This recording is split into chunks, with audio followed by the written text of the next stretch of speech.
lobby.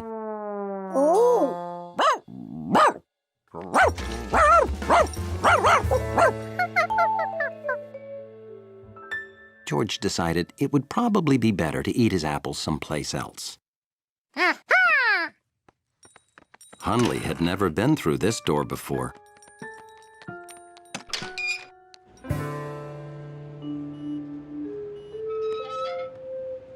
But he was pretty sure it was against the rules to be out here.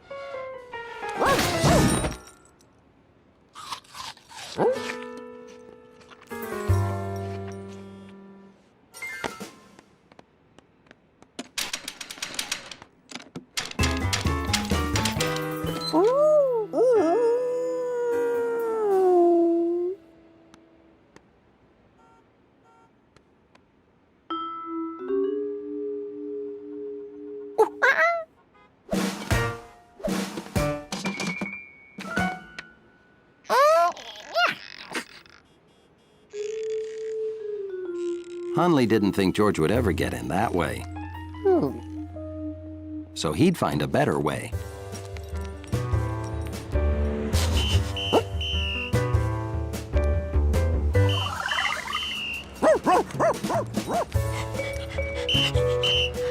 All right, move it along.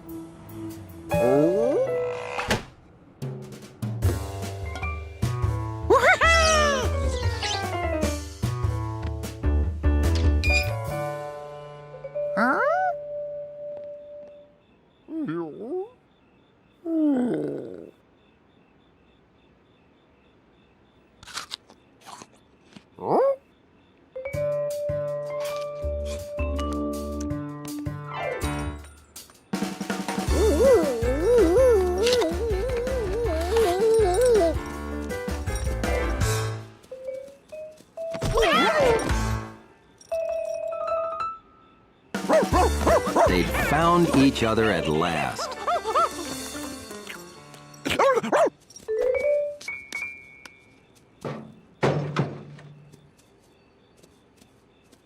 Time to go home. But where was home? George realized that finding someone works better if you're not lost too. Hundley worried. What if he never found his way back? Oh, Hundley, what'll I do without Hundley?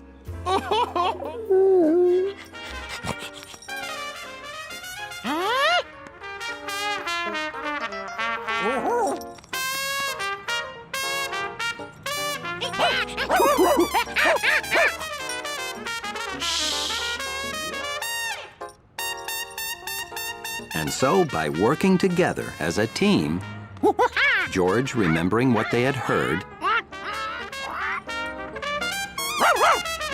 and Hundley using his sensitive, powerful dog ears,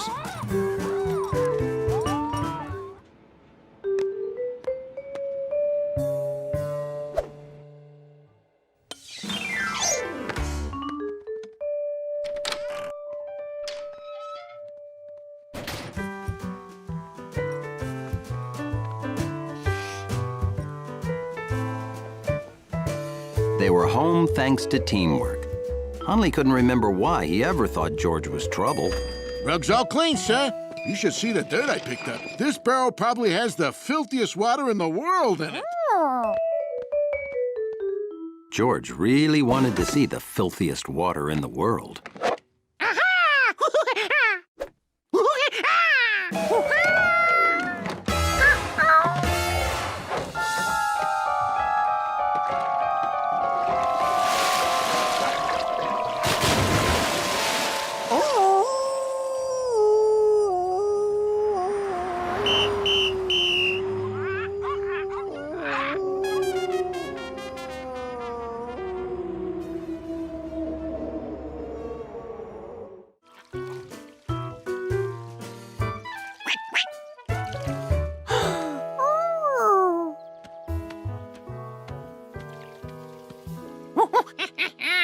Puddle ducks.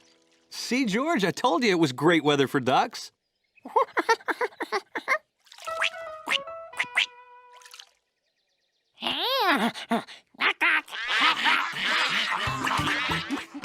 The next morning, George raced out for another day with Puddle Ducks.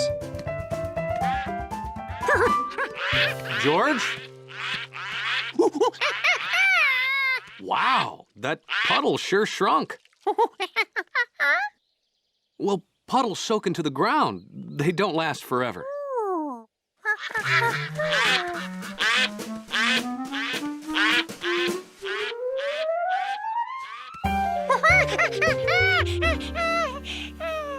Ducks go where there's plenty of water. When the water's gone, they'll leave. It's just what ducks do.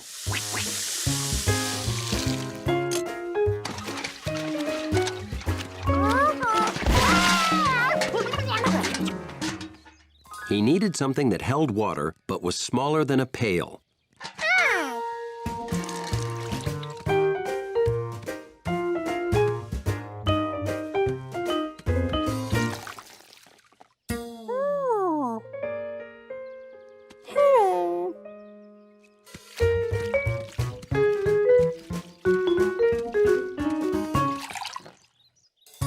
This was going to take a few trips.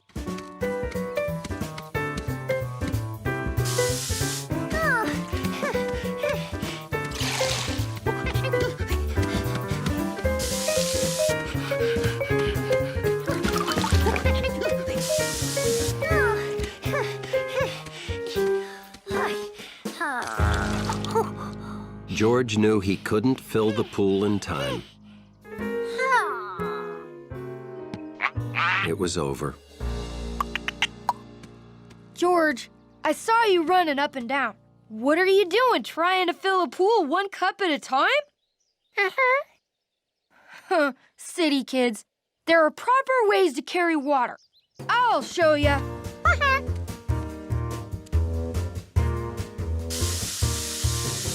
Stop there, or it'll be too heavy.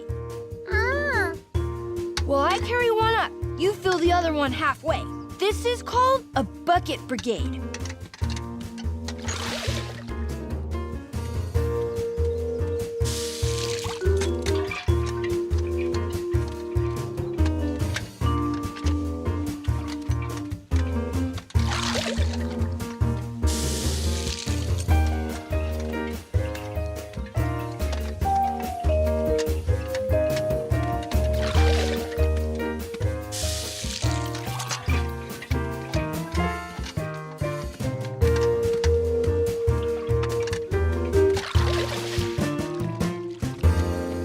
All done. Come on up.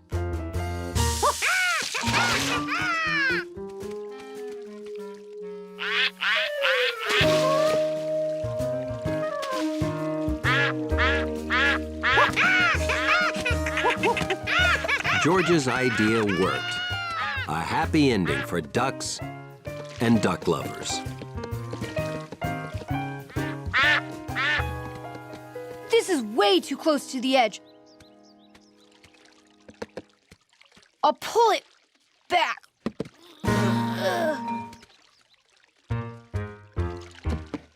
Whoa!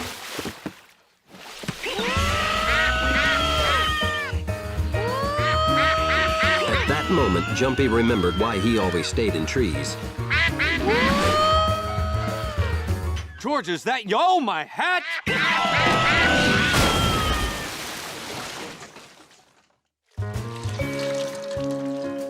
You know, there's a proper method for mop squeezing. Yep, I know, Bill. George, I want to remind you, those ducks are here temporarily. George wondered exactly how long he could make temporarily last.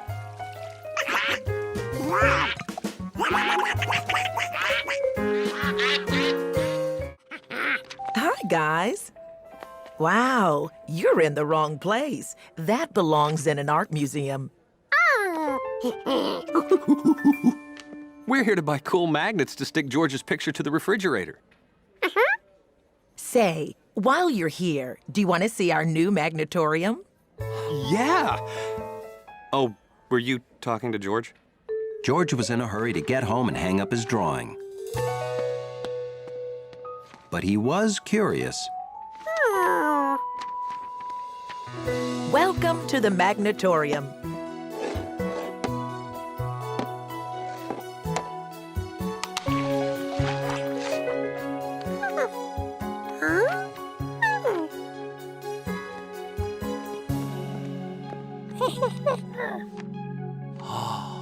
I think magnetism is my favorite invisible force. George knew he could spend all day here. But they were on a mission. Oh, right. We'll come back another day and play with all this stuff. Before you go, try to touch this magnet against the back of the cars.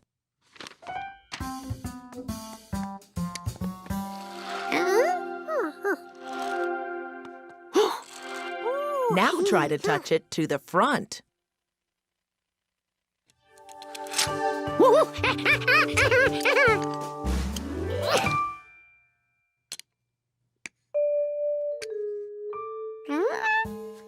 Everything isn't magnetic, just certain metals. Oh, George, check this out. This isn't a magnet, see? But anything attracted to a magnet can be turned into a magnet by rubbing the magnet on it like this, in the same direction.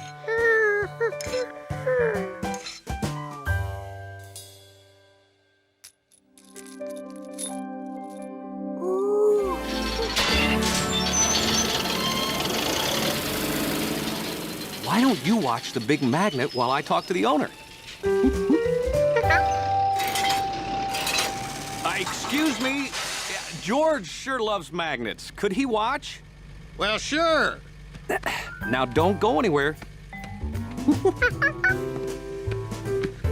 This is a powerful electromagnet. Hit that red button and watch what happens. You see? That turns the magnet off so we can drop stuff.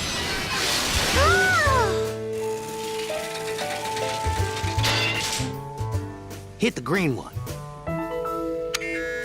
That picks stuff up.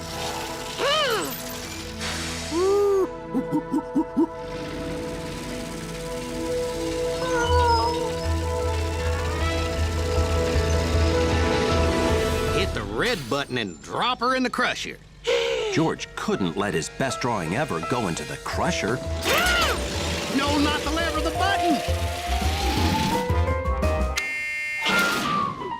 Chances of finding a pizza pan and all this stuff. That's it.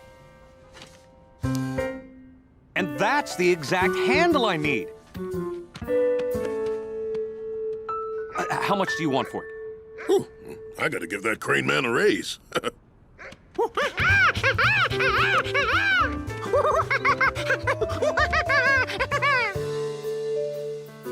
George and the man with the yellow hat did everything they set out to do that day.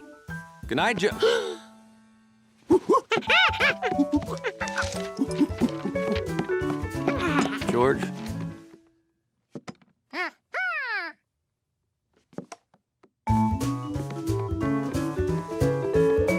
Now he'd done it all. Good night, George.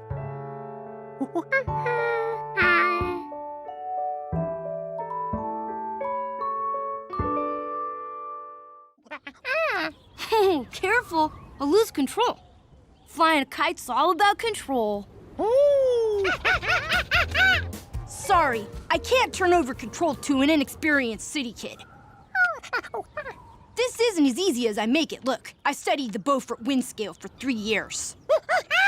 I never make mistakes.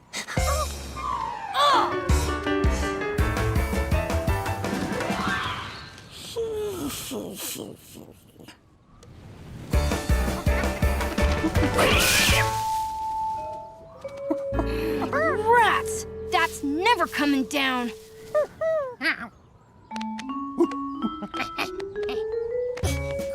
Whew, for a city kid, you sure can climb a tree.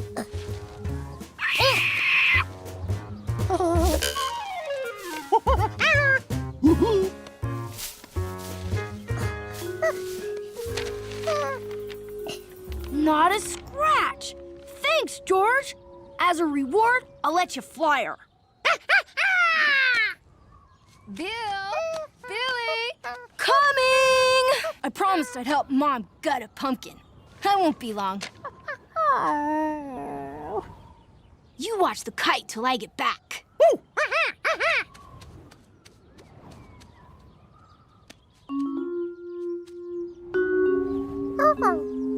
George figured he could watch the kite even better while it flew.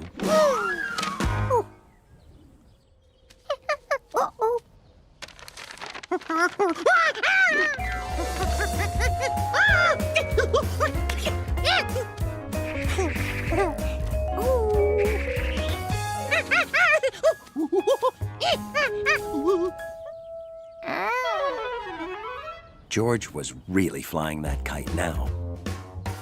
Or maybe it was flying him.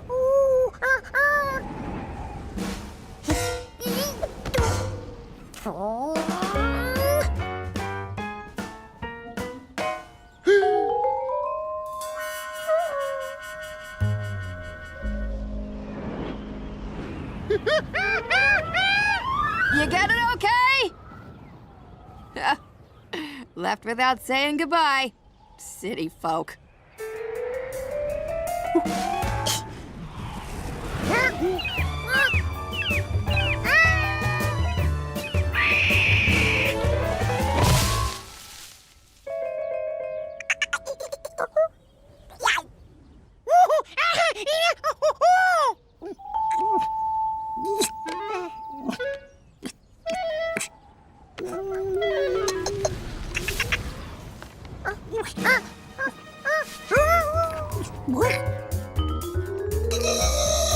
Pig couldn't wait.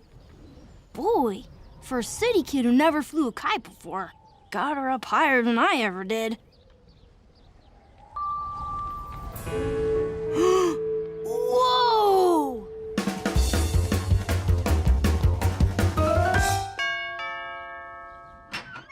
Well, hi, Bill. You own binoculars? Sure do. What's trailing behind that kite? Oh, it's George. It's George? And he's got a squirrel on his head. Bill, you call the fire department. Okay. Why? I don't know. They seem to know how to do everything. What are you gonna do? I'm going up there after him. George! George! It was his friend, the man with the yellow hang glider.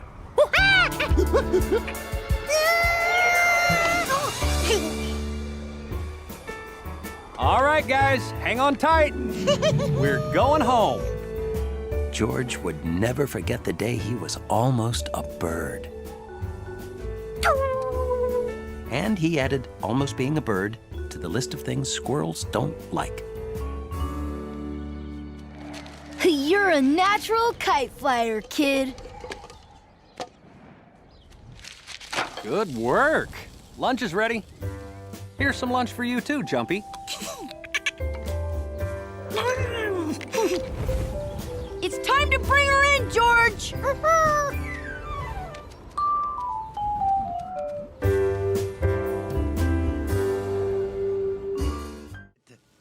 What's going on? Mio caro Gnocchi. She has been sneaking into the main room and scratching up at the seats. It's a disaster. You see, look what she has done. Can you believe a little gatto, a sweet little kitty, could do such damage?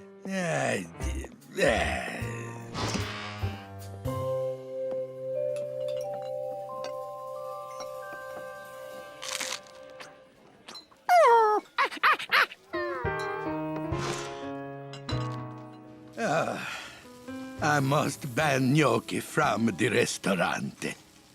Oh, well, we saw the house you built her. It's very nice. Grazie. I plan to add a second story, eh?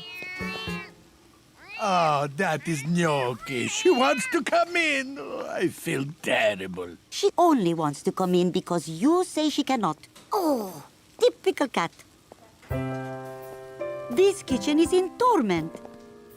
I suspect there will be no cannoli until this problem is solved. Eh? Back outside.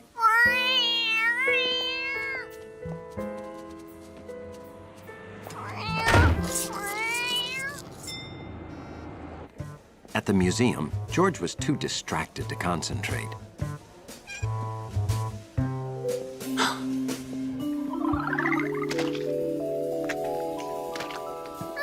Professor Wiseman. Hey guys, welcome to my new exhibit. It's called How Great Scientists Got Their Great Ideas. These are portraits of some great scientists. Isaac Newton, Benjamin Franklin, Marie Curie. And Albert Einstein. Once you think like a scientist, George, you can solve almost any problem. George had a problem. He wanted cannoli.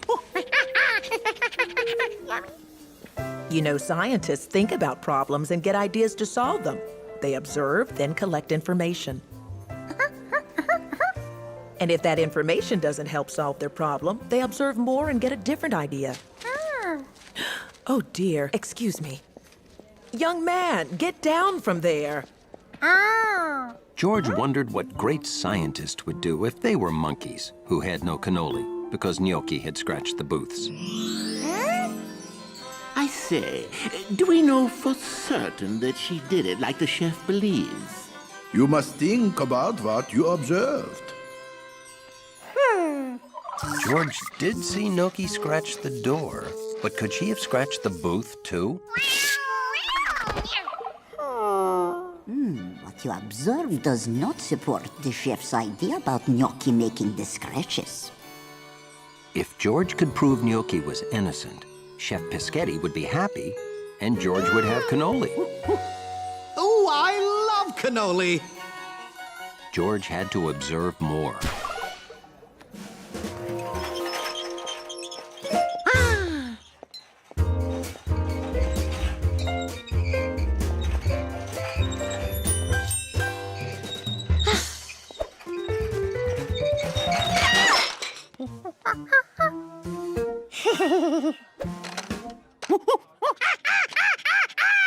Giorgio, what are you doing in here?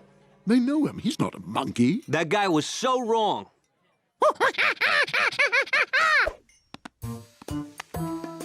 George showed them what he had discovered.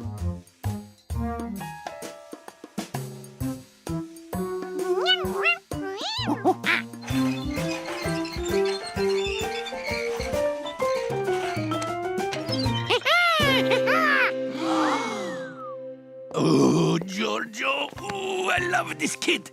You are proving Gnocchi is innocent.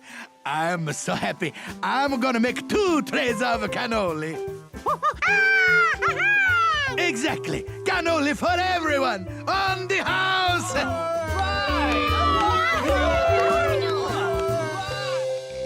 Making enough cannoli for everyone was exhausting, because though George thought like a scientist, he ate like a monkey and drinking juice.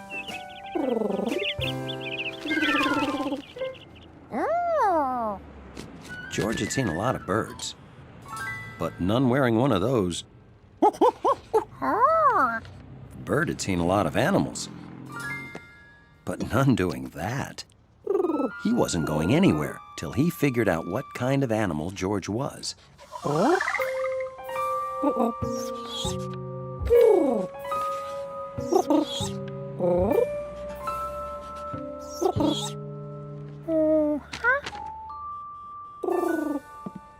George, be careful out there.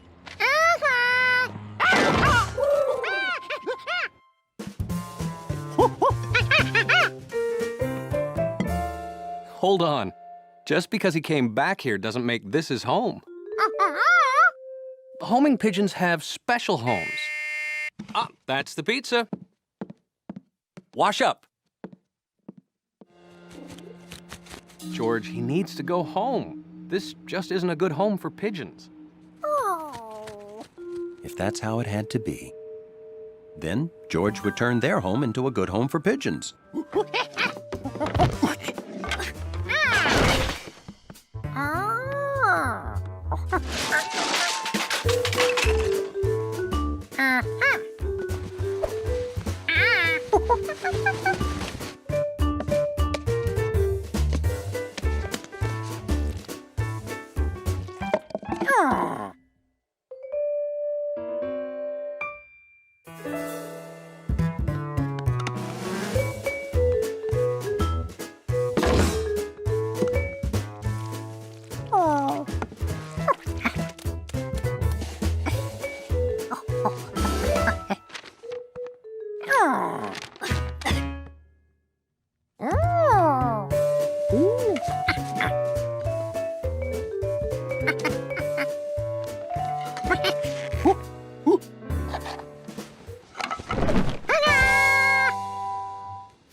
It wasn't perfect. Yet. Compass, good to see you. Yeah, Compass is an almost homing pigeon. He won't admit he has a weak sense of direction. George, the doorman is the pigeon's friend. He came to take him home. To his real home. Everybody, look who's home. See? He's back where he belongs.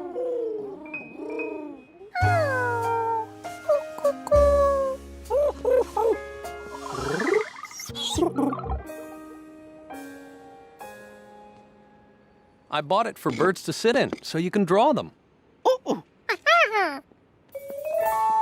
Nice effort, George. But birds want to sit in a real tree.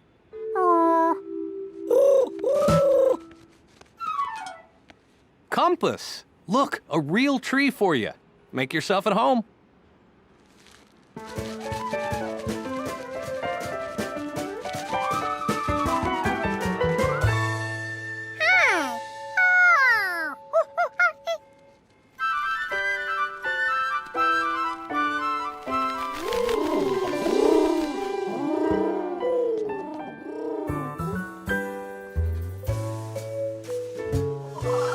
The pigeon still didn't know what George was, but he sure made a good tree. Out for something special. You know what this morning's crying out for? Huh? Donuts! Hold on! I have to get dressed. I can't go out like this. All right, I'm going. You don't know impatient until you've been a monkey waiting for a donut. How about eggs with those donuts? Hey, count the eggs and write down how many we have.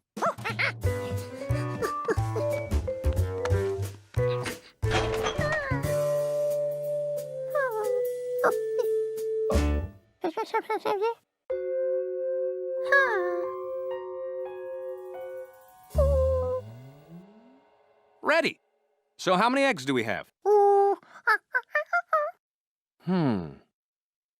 There are no eggs. Well, why didn't you write 0? Oh, you don't know. I thought I was teaching you everything, and I forgot nothing. 0 alone means no eggs. None at all. But 0 with other numbers makes them mean a lot more. See, if we write a 0 after 1, that's 10. Write another 0, that's 100. That's 1,000. 10,000. Hey, nice zeros, you've got it. Whoa! I'll go in here and buy eggs while you get the donuts, okay? 1 dozen donuts, please. We'll meet back home. And be a good little monkey. George was really hungry, but his order only had a measly 1 on it. Then he remembered what the man with the yellow hat had told him about zeros.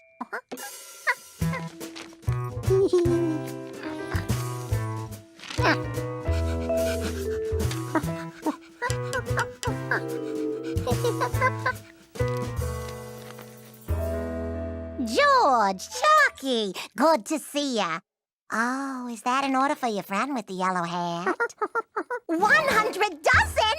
Oh, our biggest order ever! Oh, he must be having a giant donut party!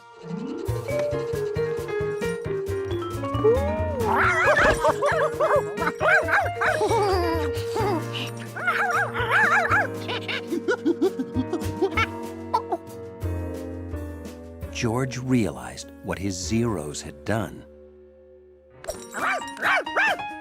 But try explaining that to a dog. George could only think of one solution to a problem this big.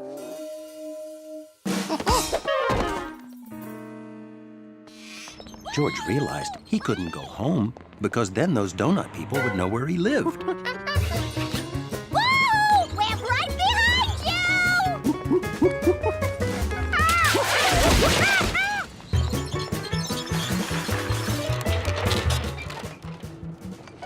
So, in the end, George headed home with 12 donuts. There's no monkey on that dog. Monkey!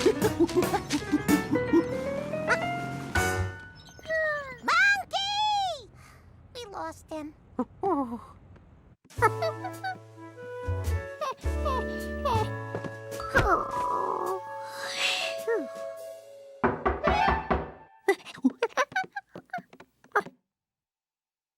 Doorman.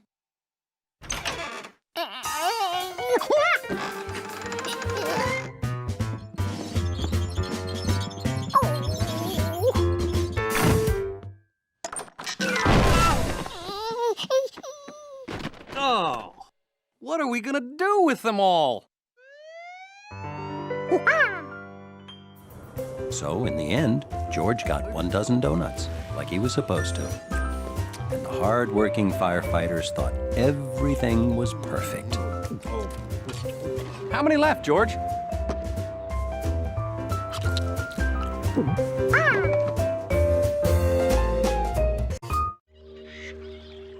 It was a perfect day to explore Lake Wanasink Lake.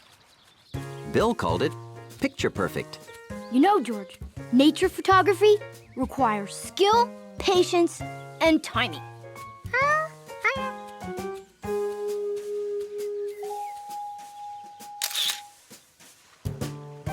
Remember, George, to cross a log, you need exact foot placement and a keen sense of balance.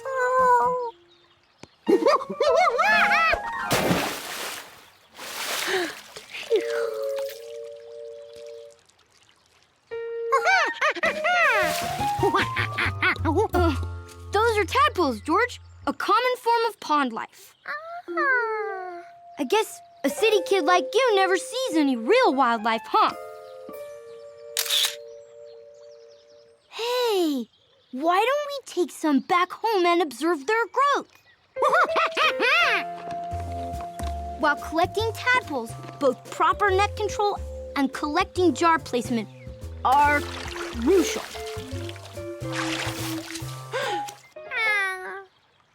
The tadpole's bowl was small.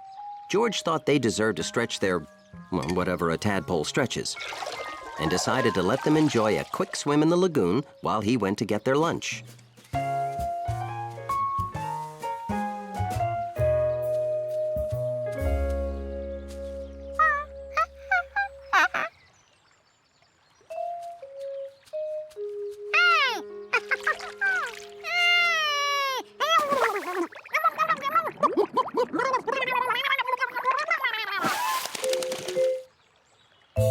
Where could the tadpoles be? George! Look, my caterpillar is in its pupa stage. I bet kids like you never see that in the city, huh? Hey, have my tadpoles done anything amazing yet? Weeks went by before George returned to the lake. George still couldn't find the tadpoles, but they had to be in the lagoon.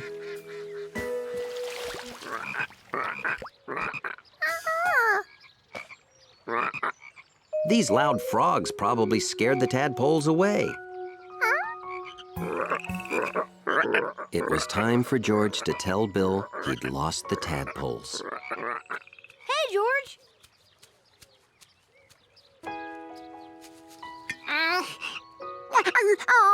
That was a good idea to release my tadpoles into their natural habitat. How'd you like watching them grow into frogs? Pretty neat, huh? Uh-huh. Just like my caterpillar changed into a butterfly. See?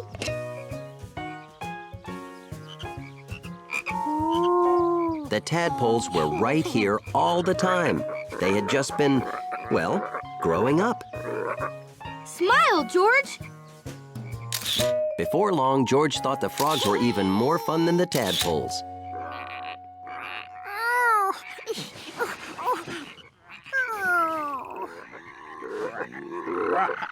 Well, most of the time.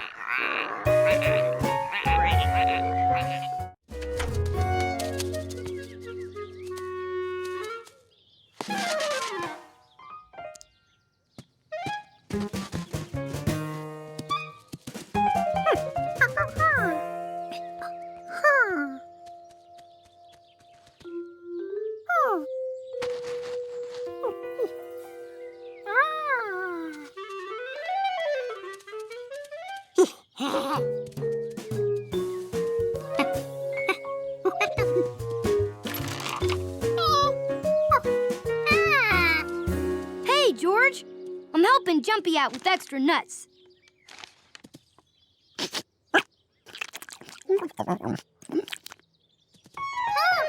He's storing food. Squirrels hide food in the ground.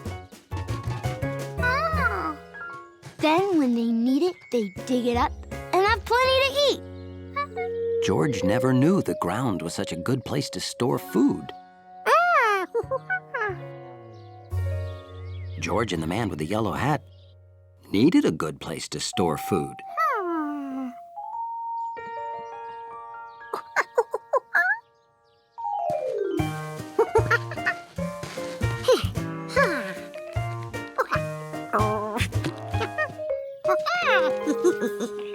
George, squirrels bury nuts and seeds, not orange juice. Orange juice doesn't belong in the ground. Let me show you what belongs in the ground, okay? See this? Nuts and seeds come from trees and plants. They can grow into new ones if they're not eaten. You see, that's a peanut Jumpy buried a while ago. It started to grow. Now, when I was a boy, this tree wasn't here. Hi, Bouncy Squirrel. I used to watch Jumpy's great-grandfather bury his food. That winter, Jumpy's great-grandfather didn't eat that acorn. Then it started to grow and just kept growing. This tree came from an acorn just like this. Now do you understand? George thought he understood. We need more orange juice, so I'll walk back to the market. Then I really need to get back to that speech. If an acorn could become a big tree, the man with the yellow hat hadn't finished his speech. George could grow the rest for him.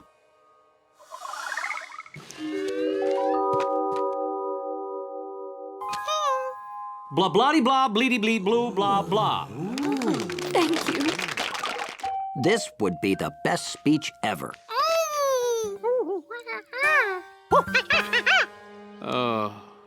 When the man looked like that, it meant George was about to hear a long lecture. So, you see, seeds, nuts, acorns grow. My socks, the radio, the can opener don't grow. Okay.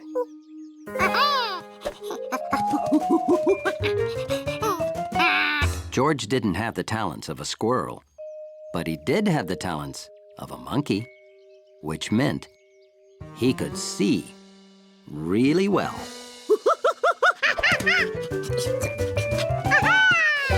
You found it! The speech! Well, that's not made of metal.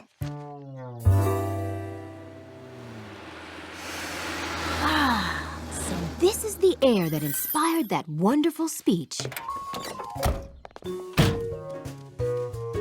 Are you planting something? It's a long story. That's not a peanut. Looks like something you buried is growing. Maybe you are a little bit squirrel after all.